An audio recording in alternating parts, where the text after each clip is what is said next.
SSTV.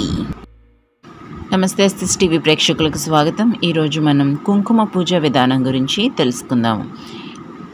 మా గ్రామంలోని రాములవారి దేవాలయంలో కుంకుమ పూజ కార్యక్రమాన్ని చేస్తున్నారు. సామూహిక కుంకుమ పూజను జరపడం జరుగుతుందండి.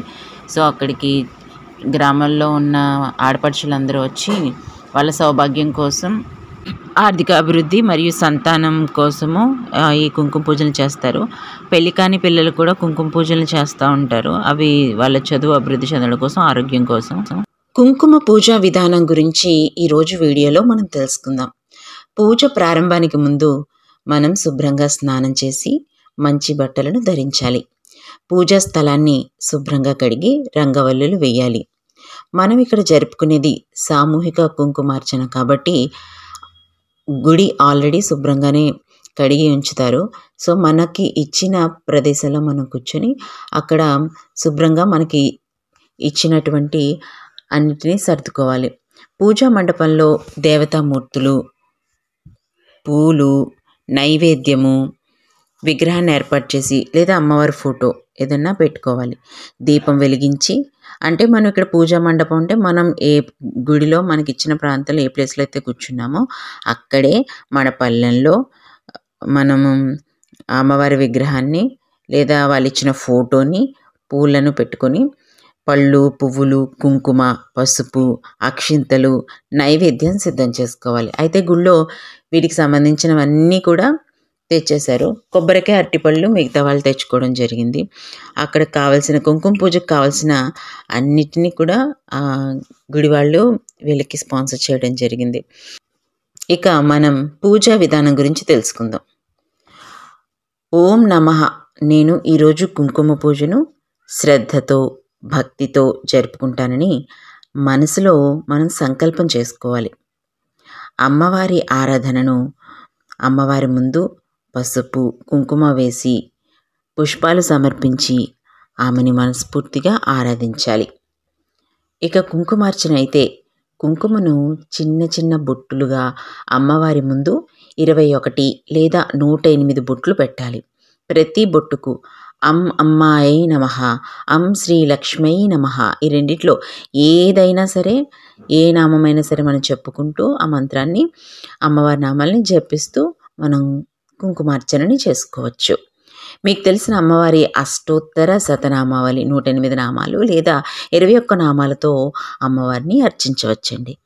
ఇక పాలదానం, పన్నీరు, పానకాలు లేదా ఇంట్లో ఉన్న ప్రసాదం ఏదైనా సరే అమ్మవారికి సమర్పించాలి. దీపారాధన చేసి అమ్మవారికి హారతి ఇవ్వాలి. కుటుంబ సభ్యులతో కలిసి హారతిని పంచుకోవాలి. తీర్థ ప్రసాద వితరణ ఏంటంటే నైవేద్యాన్ని ప్రసాదంగా తీసుకోవాలి. పూజ అనంతరం కుంకుమను ఇతర మహిళలకు పంచడం మంచి శుభ ఫలితాలను ఇస్తుందండి.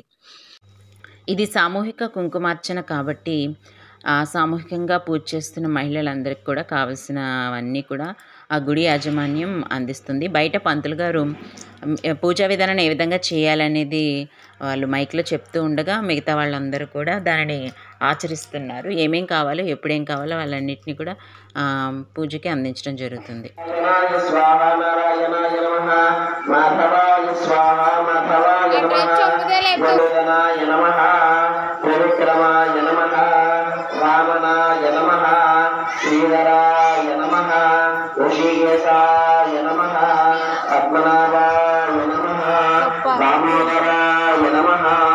ఇంట్లో కనుక మనం కుంకుమ పూజ చేసుకున్నట్లయితే మనం దేవి అష్టోత్తరము లేదా అమ్మవారి నామాలు చెప్పుకుంటూ కుంకుమని వేసుకుంటూ చెప్పుకుంటాం కదా. ఇక్కడ సామూహిక కుంకుమార్చన కాబట్టి పంతులు గారు బయట నుంచి నామాలు చెప్తుండగా ఆయన చెప్తున్న నామాలని మేము వెనక ఆచరిస్తూ సో అక్షింతలు, పువ్వులప్పుడు పువ్వులు లేదా కుంకుమతో వరుసగా మేము అమ్మవారిని పూజించడం జరిగింది.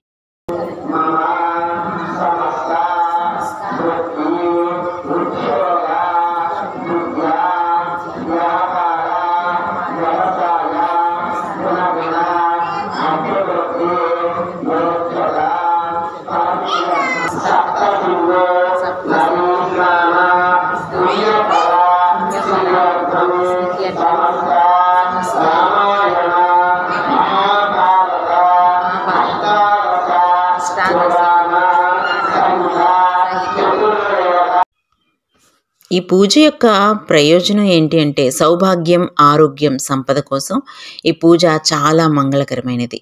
ఇది శ్రద్ధగా, భక్తితో చేసినప్పుడు ఇంట్లో శాంతి, సుభిక్షత కలుగుతుంది. మహిళలకు దీర్ఘ ఆయుష్, శాంతి మరియు సంతాన ప్రాప్తికరమైన పూజ అవుతుంది ఈ కుంకుమ పూజ. అందుకే మహిళలు కుంకుమ పూజని ఆచరించడానికి, అమ్మవారి అనుగ్రహం పొందడానికి కళ్యాణం జరిగే మాసం అనుకూలం. అందుకే ఆ మాసంలో దేవాలయాల్లో కుంకుమ పూజలు జరుపుతారు.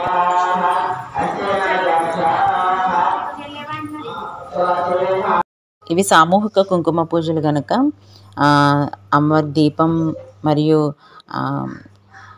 హారతి అన్నీ కూడా దేవునికి సమర్పించి ఇంక అందరికీ దగ్గర ఇవ్వడం జరుగుతుంది. ఎందుకంటే సామూహికంగా జరిగేటప్పుడు అందరూ పక్కపక్కన కూర్చుంటారు. అన్ని చోట్ల దీపాలు ఉండడం వల్ల కొంచెం ప్రమాదాలు జరిగే అవకాశాలు ఉంటాయి. ఆ ఉద్దేశంతో దేవుని దగ్గర ఒక్కసారి దీపాన్ని లేదా అగరత్తిని వెలిగించి ఆ ధూపాన్ని మరియు దీపాన్ని అందరికీ అందించడం జరుగుతుంది. పంతులు గారు చెప్తున్న ఇన్స్ట్రక్షన్ని పాటిస్తూ అందరూ కూడా భక్తి శ్రద్ధలతో పూజా విధానాన్ని గావిస్తున్నారు. సో వారు ఏం చెప్తే ఆ విధంగా చేస్తూ పూలని, అక్షింతలను మరియు కుంకుమని ఉపయోగించి ఈ కుంకుమ పూజ కార్యక్రమాన్ని చేయడం జరుగుతుంది.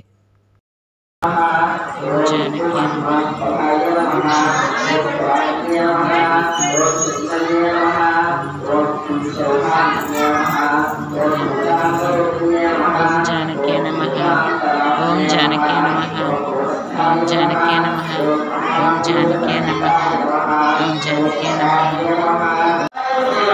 జై శ్రీరామ్.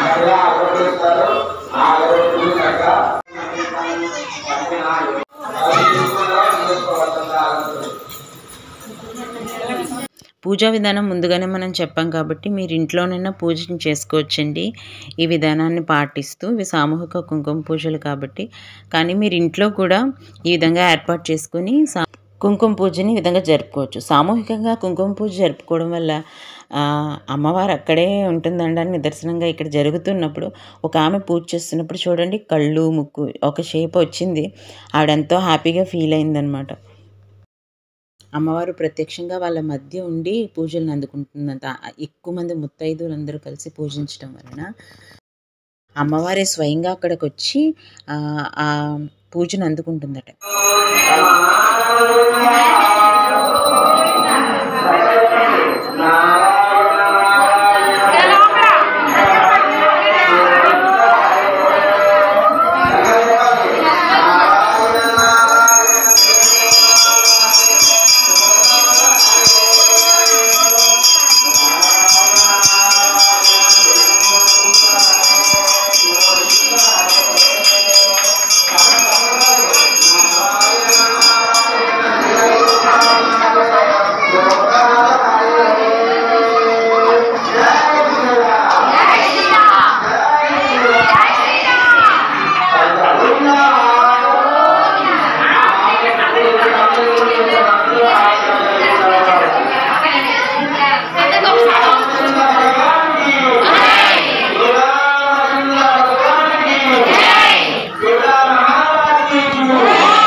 అహర్నిశం మమ దాసోహం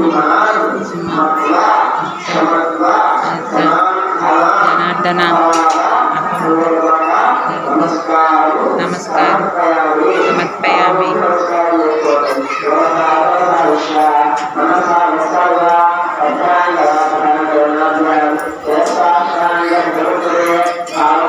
కుంకుమ పూజ విధానం గురించి ఈరోజు తెలుసుకున్నాం కదా. మరిన్ని ఇలాంటి వీడియోస్ కోసం SSTVని సబ్స్క్రైబ్ చేయండి. మీ అమూల్యమైన సలహాలు ఇవ్వండి.